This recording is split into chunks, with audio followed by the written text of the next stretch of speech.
Alors pour la composition de l'air, on vous dit donc l'air c'est un mélange qui est gazeux, mais quelle est la composition précise? Donc il n'y a pas un seul gaz, il y a plusieurs gaz qu'on va retrouver dans celui-ci. Pour savoir, on va réaliser quelques petites manipulations. Alors pour la première, on va prendre un verre dans lequel on va mettre de l'eau de chaux. Alors de l'eau de chaux, c'est quoi? C'est de l'eau dans laquelle on a dilué ce qu'on appelle de la chaux. Alors c'est ce qu'on utilisait avant pour faire les bandes blanches sur les terrains de football. Comme ça, enfin voilà, vous avez une petite représentation de la substance. Donc l'eau de chaux, c'est transparent, comme de l'eau.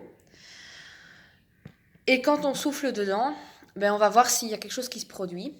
Alors, en petite remarque, on vous dit que l'eau de chaux, elle est produite donc en diluant de la chaux. Elle se trouble quand il y a une présence de CO2 dans l'eau. C'est donc une substance qui permet de mettre en évidence la présence du CO2. Et quand elle est transparente, ben, c'est qu'il n'y a pas de CO2 dedans. Donc ici, j'ai un verre dans lequel j'ai mis de l'eau de chaux. On va souffler dedans et on va regarder ce qui se passe au niveau de l'eau de chaux, si elle se trouble ou non, ce qui permettrait de mettre en évidence que oui, il y a bien du CO2 ou non, il n'y a pas de CO2 dans l'air.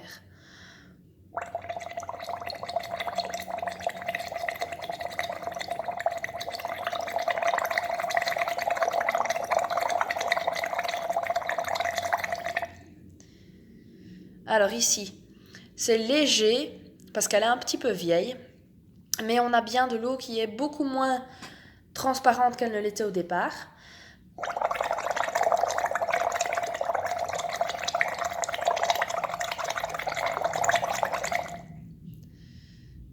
Alors vous voyez qu'il y a des espèces de petits morceaux de trucs blanchâtres. Ici, ben voilà, elle est un petit peu vieille cette eau de chaux, mais elle fonctionne quand même malgré tout. On a une eau qui s'est un petit peu troublée, qui a un peu blanchi par rapport au départ où elle était quand même relativement transparente. Donc, en observation, on peut mettre que lorsqu'on souffle dans l'eau de chaux, celle-ci blanchit. Et en conclusion, que l'eau de chaux permet de mettre en évidence qu'il y a bien du CO2 dans l'air